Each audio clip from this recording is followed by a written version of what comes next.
السلام علیکم ورحمۃ اللہ وبرکاتہ۔ یقیناً اللہ رب العزت نے انسان کے اوپر بے شمار انعامات اور احسانات کیے ہیں، اور اللہ کی ہر نعمت جو ہے وہ ایک الگ مقام رکھتی ہے۔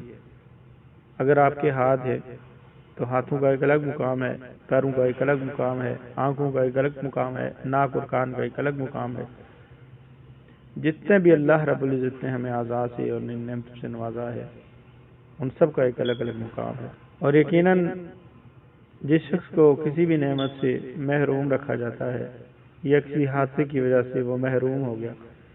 تو وہی شخص ان نعمتوں کی قدر کو صحیح طریقے سے جان سکتا ہے۔ اگر کسی کے ہاتھ نہیں ہے تو اگر آپ اس کو ہاتھوں کی نعمتوں کے حوالے سے پوچھیں گے تو یقیناً وہ ان کی نعمتوں کی، اس نعمت کی قدر و قیمت کو بیان کر سکے گا۔ اسی طرح آج ہمارے ہاں آپ نے دیکھا ہوگا کہ نظر کے بھی مسائل ہوتے ہیں، جس طرح دیگر اعضاء کے مسائل ہوتے ہیں، اور جس طرح کہ آج کل موبائل بہت زیادہ یوز ہوتا ہے، اور اسی طرح ٹی وی وغیرہ جو اسکرین وغیرہ ہوتی ہیں، اس کی وجہ سے انسان کی نظر کے اوپر برے اثرات پڑتے ہیں۔ تو آج ہم اللہ کے نبی علیہ السلام کی یہ حدیث سے کچھ ایسے نسخے لائے ہیں کہ جس کی وجہ سے آپ اپنی نظر کو تیز کر سکتے ہیں، اور اسی طرح آپ کے اگر پلکوں کے بال، کیونکہ پلکیں جو ہوتی ہیں وہ آنکھوں کی خوبصورتی کے لیے ان کا بڑا ہونا، جتنی بڑی ہوتی ہیں اتنی خوبصورت لگتی ہیں، تو ان کے بالوں کو اگر آپ بڑھانا چاہتے ہیں تو بھی اللہ کے نبی علیہ السلام نے اس نسخے کے اندر بیان کیا ہے۔ پہلی چیز جو اللہ کے نبی علیہ السلام نے بیان کی ہے وہ اسمت سرما ہے۔ یہ ایک سرما ہے جو اصفہان کے پہاڑوں سے، ایران میں اصفہان کے پہاڑ ہیں مثلا، وہاں سے نکلتا ہے، پاکستان سے بھی ملتا ہے، سعودی عرب سے بے شمار مل جاتا ہے، اچھی کوالٹی کا اگر آپ نے لینا ہے۔ اور اسی طرح آپ اگر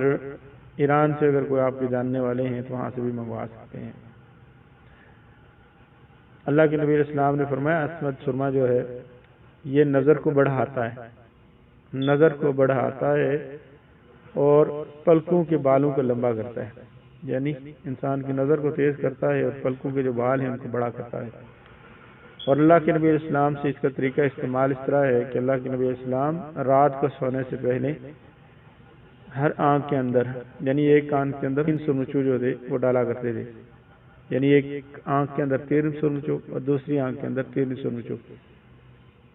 اور دوسری چیز اللہ کے نبی علیہ السلام نے کھمبی کے حوالے سے،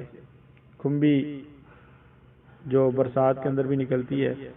اور ویسے بھی جو پانی کے علاقے ہوتے ہیں جہاں پانی ہوتا ہے وہاں پر بھی یہ نکلتی ہے، مشروم انگلش میں سے کہتے ہیں، کھمبی کہتے ہیں۔ اللہ کے نبی علیہ السلام نے فرمایا کھمبی من میں سے ہے، من جو بنو اسرائیل کو ایک کھانا دیا گیا تھا اس کی ایک قسم ہے۔ اللہ کے نبی علیہ السلام نے فرمایا اس کا جو پانی ہوتا ہے، اس کا پانی آنکھوں کے لیے بہترین ہے، ان کو تیز کرتا ہے۔ تو یہ 2 چیزیں ہیں جو آنکھوں کی بینائی کو، آنکھوں کے امراض کو ختم کرتے ہیں، بینائی کو تیز کرتے ہیں، پلکوں کو بڑھاتے ہیں۔